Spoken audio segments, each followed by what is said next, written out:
जो नया कानून आया है ये कोई ज़्यादा अंतर नहीं है, थोड़ा बहुत इसका मतलब उसमें चेंज कर दिया गया है, लेकिन ये है कि ये न्यायिक प्रक्रिया जो है अब आसानी से जो है न्याय मिल सकेगा और समय जो पहले ज़्यादा लगता था वो सब कम समय में जो है न्यायिक प्रक्रिया पूर्ण हो जाएगी और न्याय मिल सकेगा। कानून आया है, ये कानून की मंशा तो लगभग वही है जो पुराना कानून था, लेकिन जो प्रक्रिया में जो त्रुटियाँ थी कि कोई दिशा निर्देश नहीं था तो किसी मामले में बहुत जल्दबाजी हो जाती थी, जबकि जल्दी का प्रावधान है तो उसको प्रक्रिया के रूप में उसको दुरुस्त किया गया है। और जो दंड संहिता थी जिसको दूसरे नाम से जाना जाएगा उसमें कोई अमूलचूल परिवर्तन नहीं है, क्रम को आगे पीछे किया गया है और ज़्यादा उसमें मेरी समझ से कोई बड़ी बात नहीं। जो पास हुआ है जो पिछला कानून था उससे बहुत अलग नहीं है, लेकिन एक बात ज़रूर है कि बहुत सारी चीज़ें समय के साथ परिवर्तित होती हैं, तो कानून में भी उनका समावेश किया जाना और जो चीज़ें निष्प्रयोग हो गई जो बातें उनको हटाया जाना ये समय की मांग थी और उसी के क्रम में सरकार ने निर्णय लिया है। जो भारतीय दंड संहिता थी हमारी पहले आईपीसी, उसको अब भारतीय न्याय संहिता कर दिया गया है।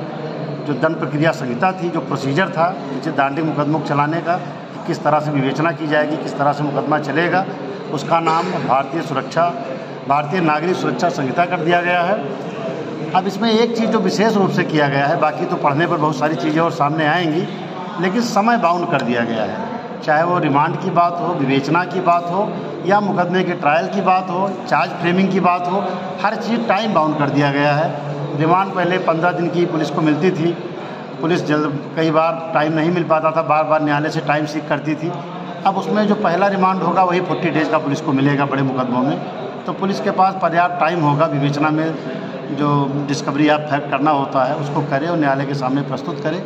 इसी तरह मुकदमा जल्दी निस्तारित हो, इस पर बल दिया गया। उसमें अनावश्यक एडजमेंट जो देते थे अधिवक्ता या मुलजिम कई बार जानबूझकर भागना चाहता था, उस पर भी इससे थोड़ा सा कमी आएगी, इस पर रोक लगाई गई है।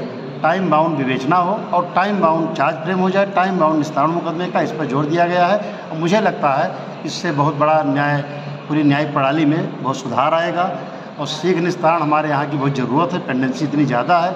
उस क्रम में शायद मील का पत्थर साबित हो कानून, तो नया कानून बहुत स्वागत योग्य है। मुझे लगता है इसका लाभ सभी को मिलेगा। बनाया गया है उसको। हाँ, देखिए ये आप सभी को भी जानकारी होगी कि 1 जुलाई से जो हमारे पुराने 3 क्रिमिनल मेजर एक्ट्स थे, सीआरपीसी, आईपीसी और इंडियन एविडेंस एक्ट, वो अब नए कानून लागू हो जाएंगे। भारतीय नागरिक सुरक्षा संहिता, भारतीय न्याय संहिता और भारतीय साक्ष्य अधिनियम BNSS, BNS और BSA 1 जुलाई से इनका जो है क्रियान्वयन चालू हो जाएगा। इस बात को लेकर जितने भी हमारे पुलिसकर्मी हैं उन सभी लोगों की लगातार ट्रेनिंग चल रही है। कांस्टेबल से लेके राजपत्रित अधिकारियों तक को पुलिस लाइन में जो हमारे प्रोसिक्यूशन विंग के हमारे जो ऑफिसर्स हैं उनके माध्यम से ट्रेनिंग दी जा रही है। मुख्यालय स्तर से भी लगातार वीडियो कॉन्फ्रेंसिंग के माध्यम से और क्लासरूम के माध्यम से भी लगातार ट्रेनिंग करवाई जा रही है। और लगातार जो है जागरूकता के लिए भी लगातार पुलिस की तरफ से पैम्पलेट्स वगैरह बंटवाए जा रहे हैं ताकि जो आम जनमानस है उनमें भी इसको लेकर जागरूकता हो।